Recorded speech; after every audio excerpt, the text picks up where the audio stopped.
ହେଉଛି ଶୀତଳ ପ୍ରସାଦ ମୁର୍ମୁ। ଘର ହେଉଛି ଆମର ଜାମଦାପାଳ, ହାତୀକୋଟ ପଞ୍ଚାୟତ, ବ୍ଲକ ବାରିପଦା। ମୁଁ ଟୋଟାଲ 6 ଏକର ଜମି ଚାଷ କରେ। ତ ସେଥିମଧ୍ୟରୁ ଦିନେ ଶ୍ରୀକାନ୍ତ ଭାଇ ଦେଖା ହେଲେ, ତ ସେ କହିଲେ ଆମର କରମଣ୍ଡଳର ନାନୋ DAP ଥରେ ବ୍ୟବହାର କରି ଦେଖ କେମିତି କ'ଣ ଅମଳ ହେଉଛି। ତ ମୁଁ 1 ଏକର ପାଇଁ ନାନୋ DAP ଆଣିଲି, ଦୋକାନରୁ କିଣି ଆଣିଲି। ତ 1 ଏକର ଯେଉଁ ସ୍ପ୍ରେ କଲି 2 ଥର, ତ ସ୍ପ୍ରେ କରିବା ପରେ ଅନ୍ୟ ଜମି ଅପେକ୍ଷା ଏ ଜମିରେ ଧାନ ଭଲ ହେଇଛି। ତ ଅଧିକ ଅମଳ ହେବ ବୋଲି ବି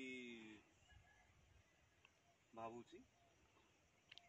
ତ ମୁଁ ଅନ୍ୟ ଚାଷୀ ଭାଇମାନଙ୍କୁ ବି କହିବି, ଆମ ଓଡ଼ିଶାରେ ଯେତିକି ସବୁ ଅଛନ୍ତି, ତ କରମଣ୍ଡଳର ନାନୋ DAP ଥରେ ବ୍ୟବହାର କରି ଦେଖନ୍ତୁ। ଅମଳ କେମିତି କ'ଣ ହେଉଛି ଆପଣ ନିଜେ ବି ଜାଣିପାରିବେ।